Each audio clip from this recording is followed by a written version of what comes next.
Al-Imam Al-Hafidh Ibnu Katsir di dalam kitab sejarahnya Al-Bidayah wan Nihayah, itu beliau menuliskan pada tahun 470 sekian Hijriah. Jadi tahun yang belum lama setelah Rasulullah meninggal ya, abad ke-5 Hijriah, 470 sekian. Di negerinya umat Islam itu terjadi wabah menular.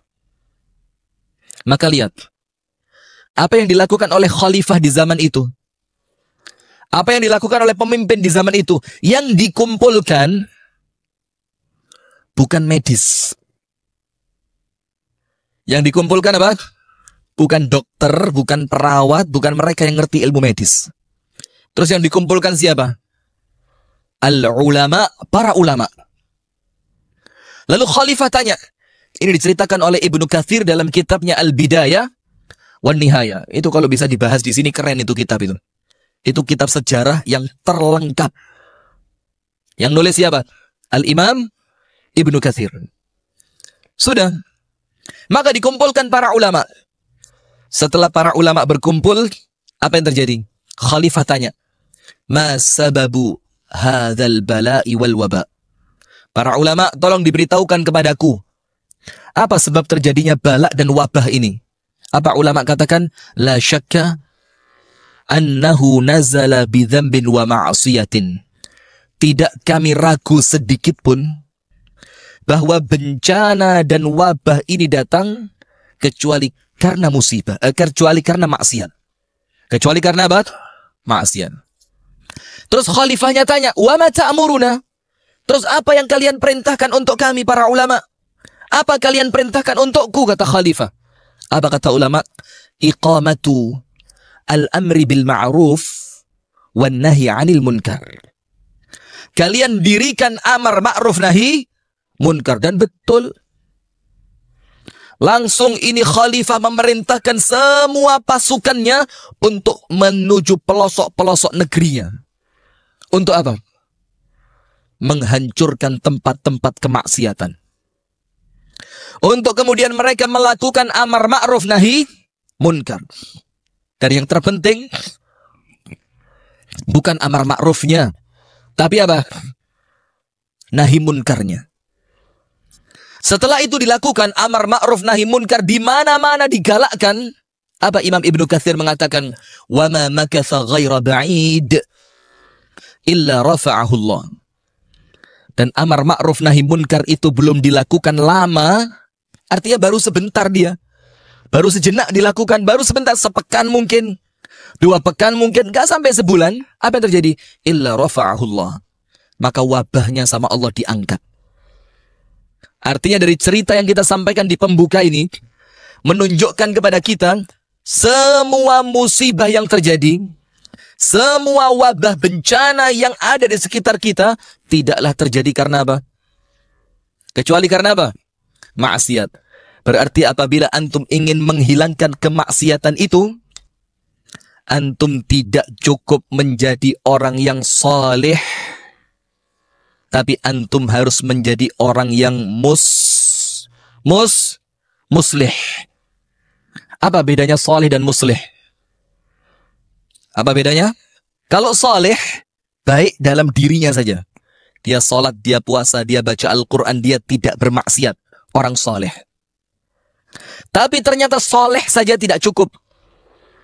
Karena Allah katakan dalam Al-Quran, wattaqu fitnatan la tusibanna alladhina zalamu minkum khassah. Takutlah akan datangnya suatu bencana, yang bencana itu tidak hanya Allah timpakan kepada orang-orang yang zalim saja. Artinya, orang yang soleh, mereka kena atau tidak?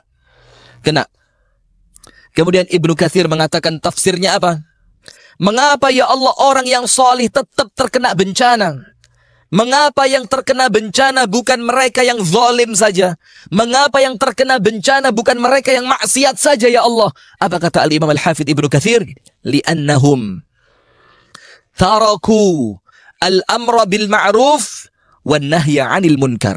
Karena orang-orang yang soleh, mereka tidak melakukan amar ma'ruf nahi munkar.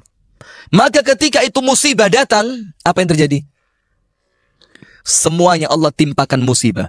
Nanti antum pulang, saya kasih PR.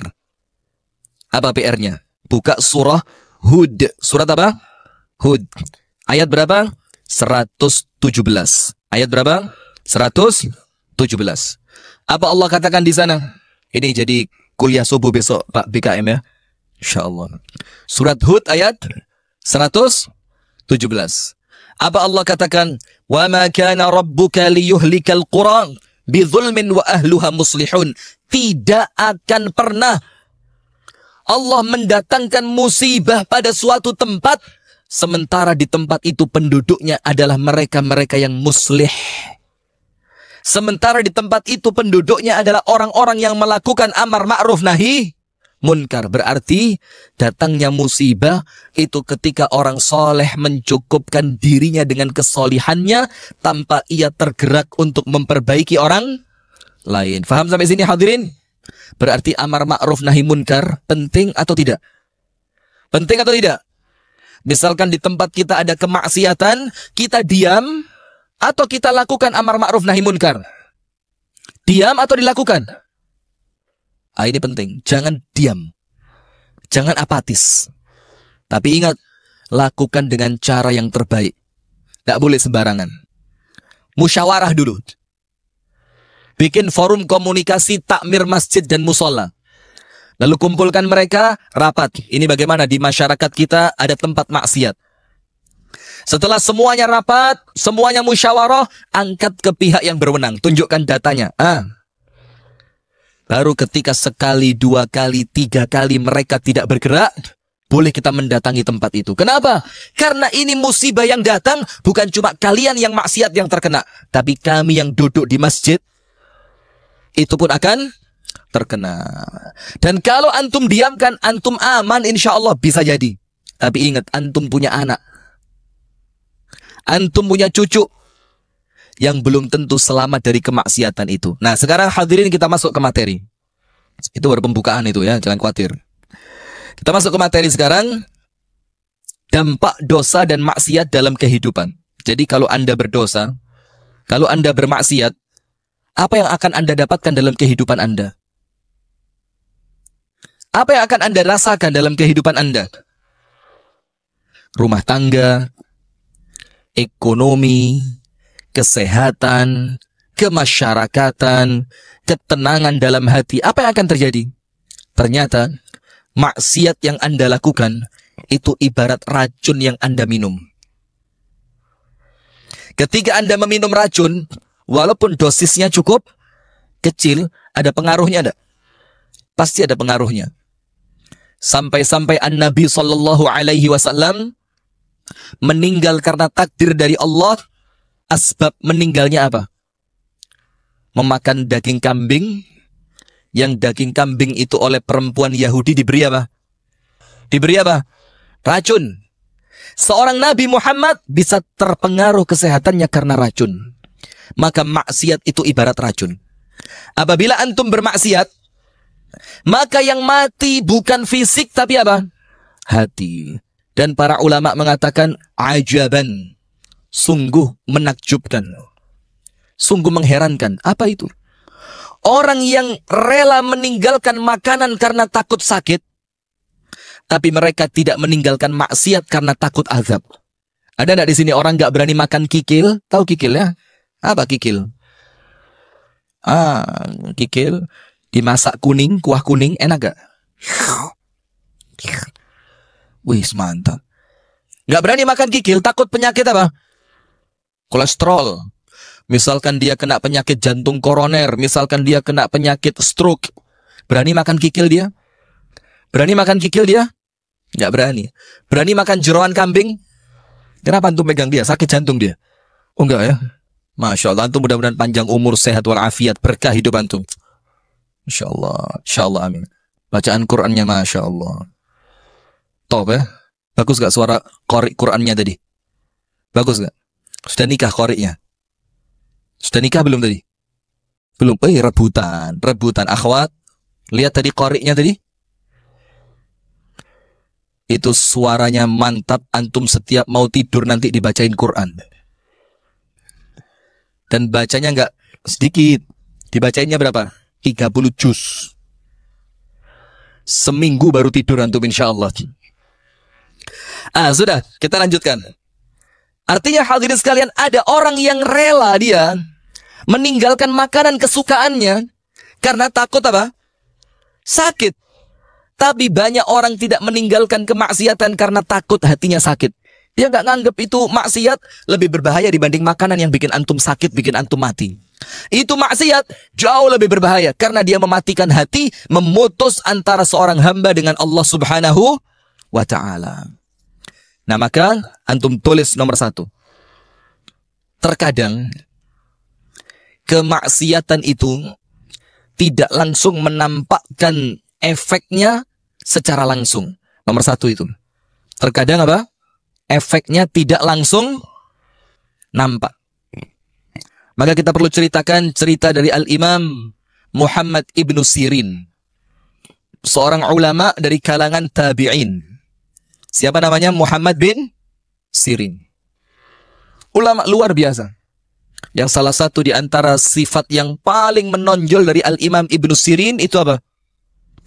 Begitu berbakti sama ibunya, luar biasa. Lihat. Jadi ulama itu baru dikatakan ulama Rabbani kalau dia taat sama orang tuanya. Taat betul sama ibunya ini Muhammad Ibnu Sirin. Sampai dikatakan dalam riwayat, apa kata Imam Ibnu Sirin? Tidak ada yang lebih membahagiakan diriku kecuali ketika aku memandikan ibuku. Jadi setiap hari sebelum dia berangkat ke majelis ilmu yang dibina olehnya, itu dia masuk ke rumah ibunya, dimasakkan air hangat untuk mandi ibunya, dimandikan ibunya, disampo rambutnya, disabunin semua badannya, dikeringkan, lalu disisir dengan rapi, dikasih pakaian yang bersih, dikasih pakaian terbaik, dibersihkan rumahnya, dimasakkan masakannya, disuapkan ke lisan ibunya. Baru Imam Muhammad Ibnu Sirin berangkat untuk masuk ke majelis taklim. Masya Allah, lihat. Ini ulama ini. Betul dia ngerti bahwa berbakti kepada ibu itu konsekuensi dari keimanan. Sudah. Al-Imam Muhammad Ibnu Sirin seorang ulama yang kaya raya. Seorang ulama yang kaya raya. Semisal Al-Imam Malik bin Anas. Antum tahu gurunya Imam Syafi'i? Imam Malik. Itu ketika ada teman berkirim surat kepada Imam Malik, maka suratnya dibalas plus 1 rantang emas. Serius ini, bukan bercanda ini. Jadi kalau temannya kirim surat, suratnya dibalas plus apa? 1 rantang emas. Kalau antum temannya Imam Malik kirim surat tiap hari, kira-kira begitu. Apalagi sekarang WhatsApp ya. WhatsApp. Imam Malik apa kabar? Kabar baik. Emas kirim sekantang. Besok lagi, Imam Malik apa kabar? Baik. Kirim lagi emas 1 rantang. Masya Allah. Lama-lama kaya antum gara-gara kirim surat ke Imam Malik. Kaya raya Ibnu Sirin. Dia punya murid yang semua muridnya itu diberi makan oleh Ibnu Sirin. Semua muridnya. Dia kalau bahasa sekarang punya pesantren dan gratis. Balash. Gratis. Kasih makan tiap hari. Di usia tuanya, apa yang terjadi? Al-Imam Muhammad Ibnu Sirin aflas. Aflas itu jatuh bangkrut. Yang sebelumnya kaya raya, tiba-tiba hanya untuk beli makan saja, dia harus menjual kayu atap rumahnya. Jadi kayu atap rumah itu dilepas satu, dipotongin oleh Imam Muhammad Ibnu Sirin, dijual ke pasar untuk kayu bakar, diambil duitnya, baru untuk beli makanan beberapa hari ke depan. Dan orang Arab mengatakan apa? Asyaddul faqr, al-faqru ba'dal ghina.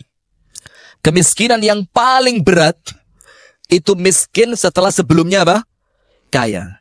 Kalau miskin mulai kecil, alhamdulillah terlatih sudah. Ya, sudah apa? Terlatih dia. Tapi kalau sebelumnya kaya raya, tiba-tiba secara mendadak jatuh miskin, itu kemiskinan yang paling berat, yang paling menyakitkan. Dan itu yang terjadi kepada Imam Ibnu Sirin. Suatu hari, muridnya tanya, "Ya Imam, engkau ini sebelumnya kaya raya. Tapi tiba-tiba sekarang, engkau menjadi orang miskin yang luar biasa miskinnya. Tapi kami melihatmu tenang luar biasa, tenang betul." Maka apa kata Imam Muhammad Ibnu Sirin? Apa yang menjadikan engkau begitu tenang wahai Imam? Imam Ibnu Sirin mengatakan apa? Li'anni a'rifu sababa faqri. Karena aku tahu apa sebab kebangkrutanku. Aku tahu apa sebabnya. Kenapa aku menjadi orang miskin setelah sebelumnya kaya raya? Muridnya penasaran. Muridnya tanya,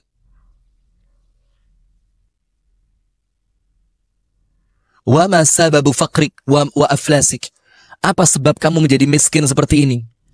Apa yang menjadikan kamu itu jatuh bangkrut seperti saat ini? Dengarkan ibu-ibu. Ini untuk ibu-ibu lebih penting dibanding untuk siapa? Bapak-bapak. Tapi mohon maaf ya, nggak usah baper. Nggak usah apa? Baper. Oh, baper. Nggak usah, santai aja ya. Apa sebab bangkrutnya? Dengerin. Kana qabla 40 sanatan marra rajulun amami wa huwa aflasu fi tijaratihi wa qultu lahu wa unadihi ya muflis. Apa artinya? Dahulu 40 tahun yang lalu, 40 tahun, berapa tahun?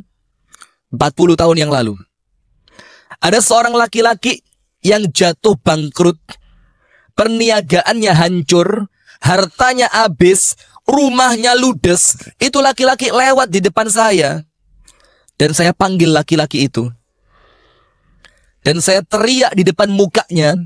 Saya ucapkan apa? Hei, orang bangkrut. Maka sekarang ba'da 40 sanatan, setelah 40 tahun, Allah membalas ucapanku itu dengan kebangkrutan. Hati-hati. Bahaya enggak lisan ini? Bahaya enggak? Itulah kenapa Abdullah ibnu Abbas mengatakan, aku, kata Abdullah bin Abbas, ma'ayyartu ahada. Tidak pernah menghina seorang pun. Abdullah bin Abbas mengatakan apa? Aku tidak pernah menghina seorang pun dengan lisanku. Hatta kalban, sampai pun seekor anjing, tidak pernah aku hina. Kenapa? Karena apabila aku menghina seekor anjing, aku khawatir Allah akan membalasku menjadi seperti seekor anjing. Karena apa? Tidaklah seorang manusia menghina orang lain dengan lisannya, kecuali sebelum dia mati, Allah akan mengujinya seperti orang yang dia hina. Hati-hati. Artinya apa di sini? Dosa yang kita lakukan, hadirin, belum tentu saat ini kita rasakan dampaknya. Belum tentu. Boleh jadi setahun ke depan. Boleh jadi 5 tahun ke depan. Boleh jadi 20 tahun ke depan. Dan bisa jadi dosa itu baru antum rasakan dampak dan efek jeleknya itu setelah berapa tahun? 40 tahun. Sekarang antum perlu tulis.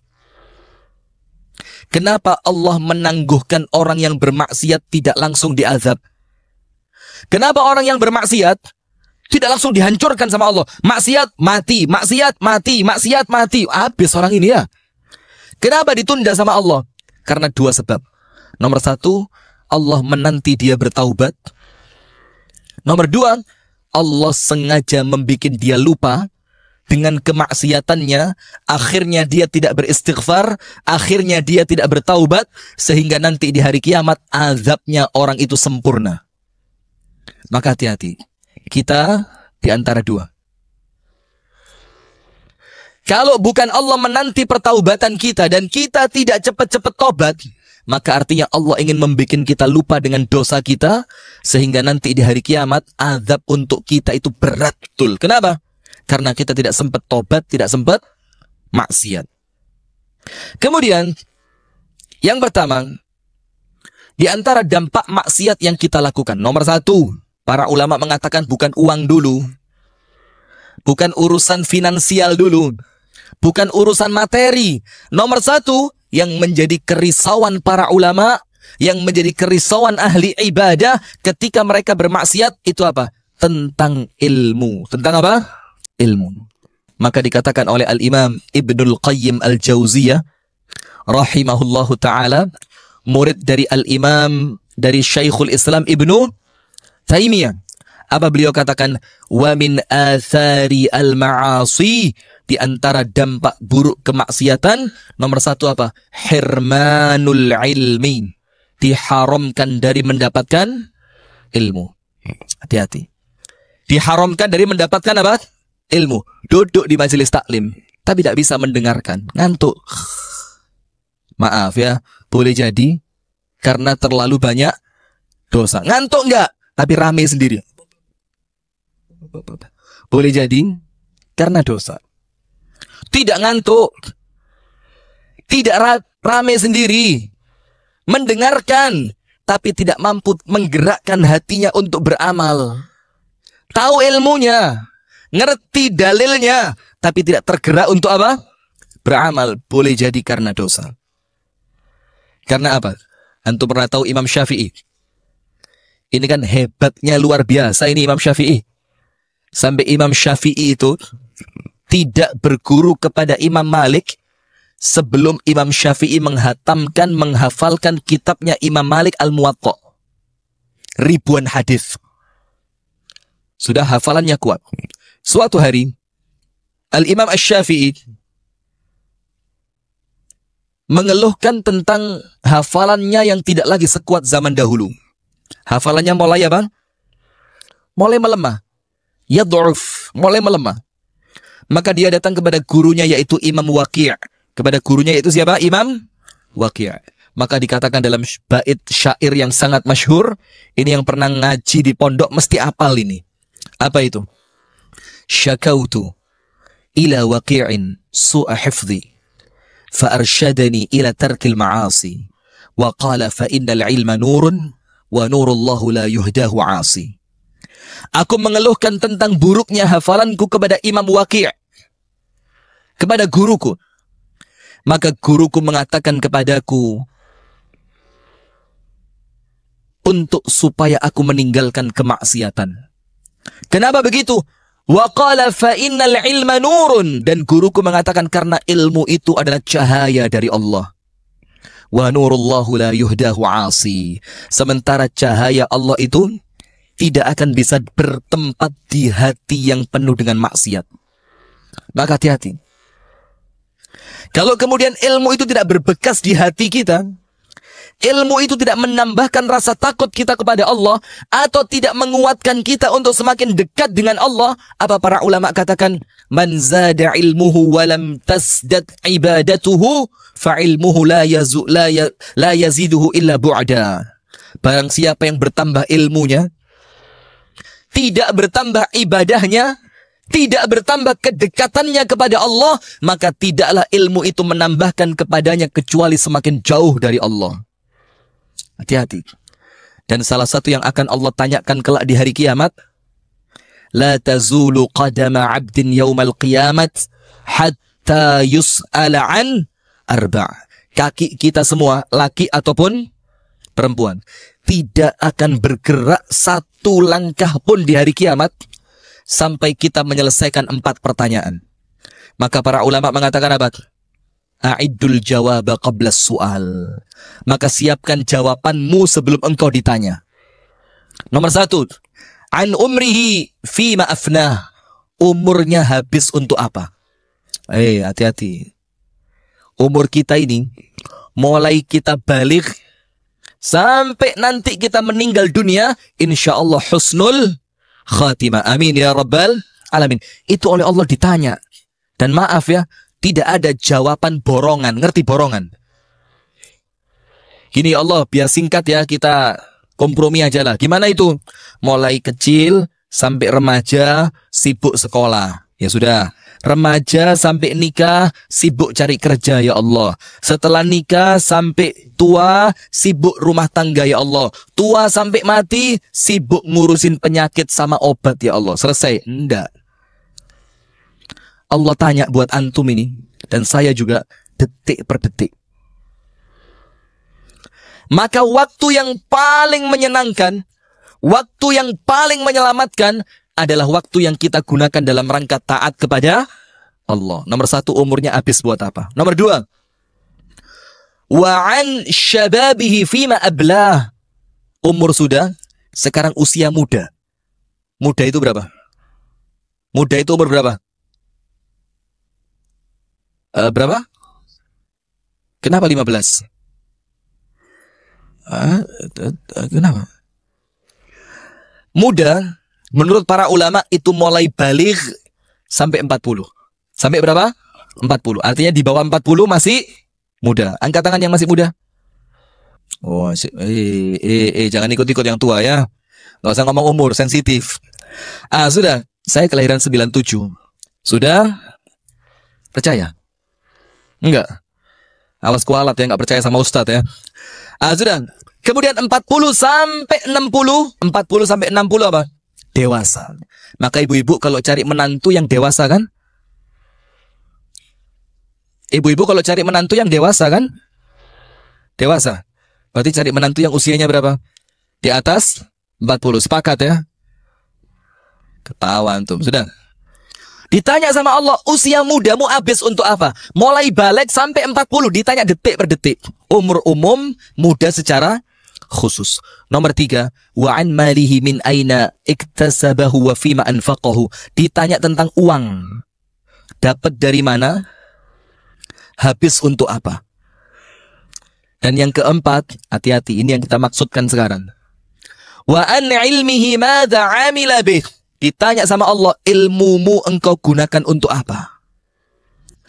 Ilmu yang engkau miliki, pengajian yang engkau dengarkan, kitab yang engkau baca, hadis yang engkau hafalkan, ayat Al-Quran yang engkau fahami, engkau gunakan untuk apa? Ditanya sama Allah. Dan salah satu yang menyebabkan kita tidak mampu mengamalkan ilmu, itu karena maksiat.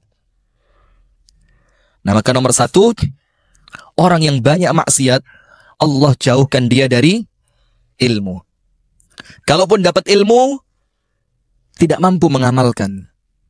Kalaupun mampu mengamalkan, tidak mendapatkan keberkahan ilmu. Maka mohon maaf ya, tabligh akbar semacam ini, jujur aja sudah. Terkadang materi yang disampaikan oleh ustadz-ustadz yang datang itu terulang. Betul tidak? Ada sebagian yang terulang. Terus mengapa antum masih semangat mendengarkan lagi? Karena di majelis ilmu yang kita cari bukan hanya ilmunya, tapi keberkahan majelisnya. Karena di majelis ini orang sakit oleh Allah disembuhkan. Di majelis semacam ini orang yang punya masalah oleh Allah diselesaikan. Di majelis ini orang yang hatinya sedih oleh Allah dibahagiakan. Di majelis ini orang yang memiliki keinginan oleh Allah diterima dan dikabulkan keinginannya. Maka yang kita cari bukan sekedar ilmu, tapi apa? Keberkahan. Maka maksiat menghilangkan keberkahan ilmu. Antum lihat orang zaman dahulu sama gurunya, Masya Allah, hormat luar biasa. Pandai mungkin tidak terlalu, tapi hidupnya bahagia. Kenapa? Barokah. Nomor 2, saya dibilang sama panitia tadi sampai jam 10. Jam 10 bilang, tanggung jawab antum ya, kurang 10 menit. Nomor 2, hirman ar-rizq. Tidak mendapatkan rezeki. Maka mohon maaf, kalau antum melihat rezeki antum seret, buka toko, tokonya bangkrut, berdagang, dagangannya ludes, duit tidak ngumpul. Kadang-kadang usaha sama temen kongsi ditipu.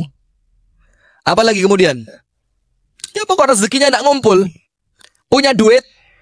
Dan ini banyak di antara kita. Jangan selfie aja. Kita punya duit. Banyak di antara kita ini tidak terasa. Perasaan kemarin barusan dapat uang, kok tiba-tiba nggak terasa duit itu tiba-tiba apa? Habis. Pernah ngerasain seperti itu? Pernah ngerasain? Oh sering kalau model ini ya. Duit 2 juta, 3 juta, 5 juta. Sampai terkadang kita tidak tahu itu uang hilangnya kemana, betul tidak? Nah, maka yang paling aman, uang itu titipkan siapa? Titipkan siapa? Istri. Masya Allah, suami teladan antum. Titipkan istri katanya, susah mintanya. Dek, minta duit dek, mau beli makan ke depan. Berapa? 10.000. Pas 10.000 dikasih. Gak boleh tambah. Masya Allah. Betul ibu-ibu ya? Paling aman uang dititipkan siapa ibu-ibu? Siapa bu? Masya Allah. Bukan titipkan pada istri, titipkan kepada Allah. Tabungannya bukan tabungan bank konvensional, tapi tabungannya tabungan syariah yang betul-betul syariah, yaitu titipkan kepada Allah. Maka Al-Imam Al-Hasan Al-Basri mengatakan apa? Ma indakum yanfadh wa ma indallahi baq. Apa yang ada pada dirimu bakal hilang, dan apa yang ada pada sisi Allah itulah yang kekal. Maka Imam Hasan Basri mengatakan, itulah mengapa apabila aku menyayangi sesuatu, aku menyukai sesuatu, aku mencintai sesuatu, aku titipkan di tempat yang akan menjadikan milikku itu kekal. Muridnya tanya, dititipin siapa Imam? Aku titipkan kepada Allah. Bagaimana caranya Imam? Aku serahkan untuk Islam wal muslimin. Maka itu tidak akan diambil orang lain, dan itu untukku. Maka Imam Hasan Basri, ketika ada orang minta-minta datang ke rumahnya, ja'ahu mutasawwilun, datang tukang minta-minta, pengemis. Apa Imam Hasan Basri katakan? Marhaban biman ya'khudhu mata'i ilal akhirati majjana. Selamat datang kepada orang yang akan membawakan barangku ke akhirat cuma-cuma. Jadi nggak malah minta terus inti. Wa ammas sa'ila fala tanhar. Orang yang minta-minta jangan dihardik. Antum nggak mau kasih, jangan kasih. Tapi jangan sampai keluar kalimat yang menyakitkan. Nomor 2, orang yang banyak maksiat, sama Allah rezekinya diseret. Itu keran rezekinya, itu sama Allah ditutup. Kalaupun netesnya setahun cuma 2 kali. Idul Fitri dan Idul Adha. Setelah itu nggak netes, sudah mati dia. Mau disedot-sedot, nggak keluar dia. Kenapa? Maksiat yang nutup dia. Maka lihat, Allah Subhanahu wa ta'ala berfirman di dalam Al-Quran, wa fis samaa'i rizqukum wa ma tu'adun. Dan di langit, kata Allah, tempat Allah menyimpan rezeki kalian. Di mana? Di langit. Tidak ada orang bisa nyuri. Wa ma tu'adun, dan apapun yang Allah janjikan untuk kalian, Allah simpan di langit. Maka Abdullah bin Abbas mengatakan apa? Inna fis sama'i la furaj. Di langit itu, ini kan langit ini. Di langit itu, apabila kalian lihat dan bisa dilihat, maka langit itu memiliki furaj. Furaj itu apa? Lubang. Dia punya banyak lubang. Kemudian apa? Dari satu lubang, yanzilur rizq, Allah turunkan rezeki. Karena rezeki kita oleh Allah disimpan di mana tadi? Di langit. Maka untuk Allah menurunkannya ada lubang, banyak lubang. Dan setiap lubang Allah menurunkan satu rezeki. Rezeki anak, rezeki uang, rezeki sehat, rezeki istri yang salihah, rezeki suami yang saleh, rezeki ketenangan batin, rezeki kebahagiaan, rezeki teman-teman yang saleh. Itu lubangnya tidak ada yang sama. Lalu Abdullah bin Abbas mengatakan apa? Apabila seorang hamba melakukan satu dosa, ughliqa baban min abwabi rizqihi, Allah tutup satu pintu di antara pintu rezekinya dia. Dan celakanya apa? Kita tidak tahu itu yang oleh Allah ditutup, itu pintu rezeki apa untuk kita. Boleh jadi yang tertutup karena satu dosa yang kita lakukan, itu rezeki kebahagiaan rumah tangga. Dan dikatakan apa? Wala yuftahu illa bitaubah. Dan pintu rezeki yang terlanjur tertutup oleh Allah tidak akan dibuka sampai orang itu melakukan apa? Tobat. Maka hati-hati. Boleh jadi rezeki anak yang soleh itu tertutup dari kita, bukan karena anak kita nakal, bukan. Tapi apa? Kita yang menutup pintunya dengan maksiat yang kita lakukan. Boleh jadi rezeki istri yang taat kepada suami, yang menjadikan istri kita tidak taat kepada kita, bukan karena dia jahat, tapi karena suami yang menutup pintunya dengan kemaksiatan yang suami lakukan di luar rumah. Maka para salaf mengatakan apa? Inni la'asillah, suatu hari aku maksiat sama Allah. Hina raja'tu ilal bait, ketika aku pulang ke rumah, wajadtu dzalika fi khuluqi zaujati. Langsung aku dapatkan efeknya, itu istriku menjadi istri yang tidak baik. Kenapa? Karena rezeki istri yang taat dari pintu yang Allah telah buka, suami yang menutupkan pintu itu dengan bermaksiat kepada siapa? Allah. Ketenangan batin. Rezeki bukan? Rezeki bukan? Tenang hatinya, Masya Allah. Di rumah tenang, kumpul sama anak, sama istri tenang. Di tempat ibadah tenang, nggak buka HP. Masya Allah. Baru tempat ini saya, Masya Allah. Pengajian tablik akbar nggak ada yang buka HP. Insya Allah, bagus ya. Karena nggak punya aja ya. Nggak ada paket, nggak ada wifi gratis. Antum pemburu wifi gratis kayaknya ya. Ini model-model yang ngopi, satu gelas 4.000, duduknya 5 jam. Satu gelas berapa kopi antum? 4.000 ya. Duduk berapa? 5 jam. Semua di-download sama dia. Mumpung gratis Ustadz.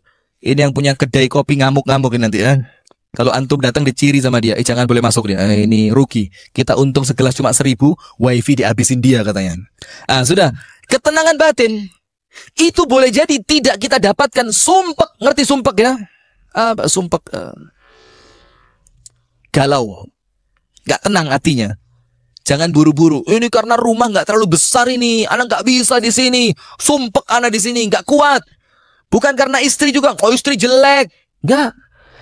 Bukan karena rumah nggak ada AC. Sampai anget seperti ini. Masya Allah enak angetnya. Ini sehat. Anti corona. Amin ya Rabbal Alamin. Rumah nggak ada AC. Nggak betah. Lah bukan karena itu. Bukan karena itu. Rasulullah rumahnya kecil atau besar? Kecil. Ber-AC atau tidak? Tidak.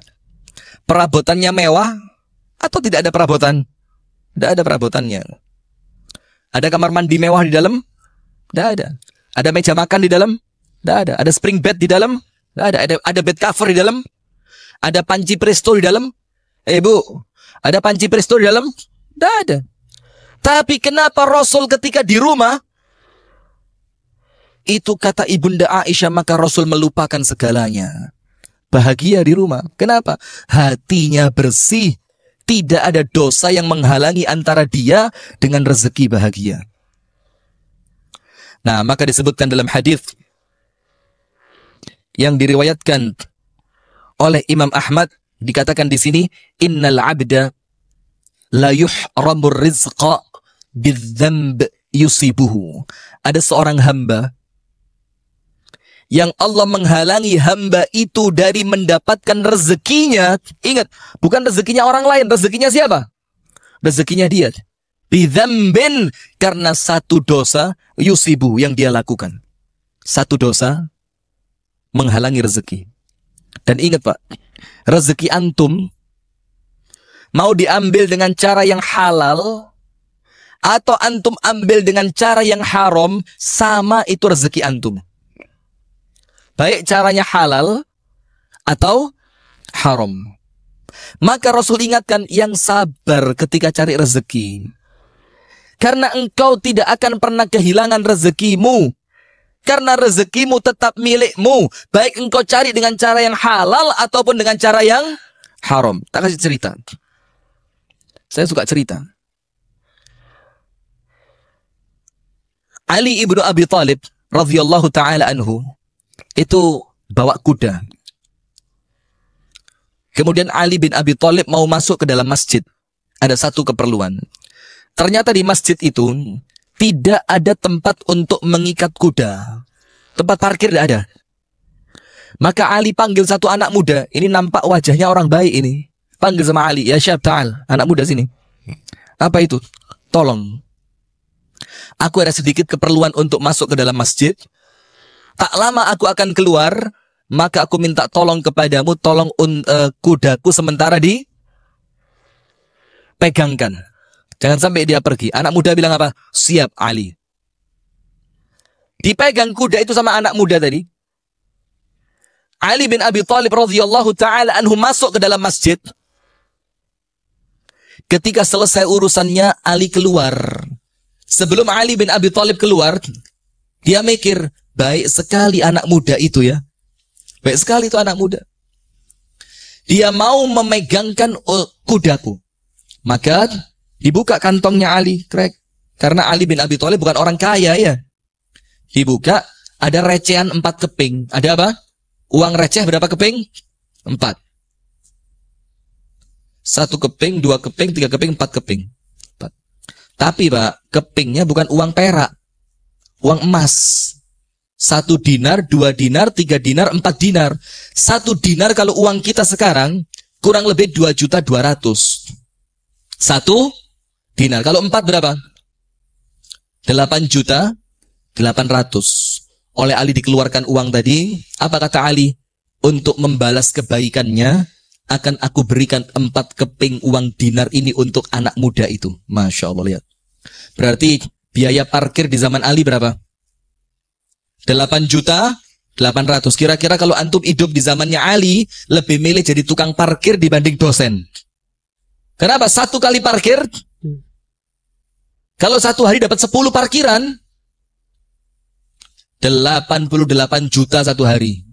10 hari 880 juta. Setahun. Wih. Sudah. Keluar Ali, pegang duit 4 keping dinar. Ketika Ali keluar, Ali mengucapkan apa? Faya subhanallah.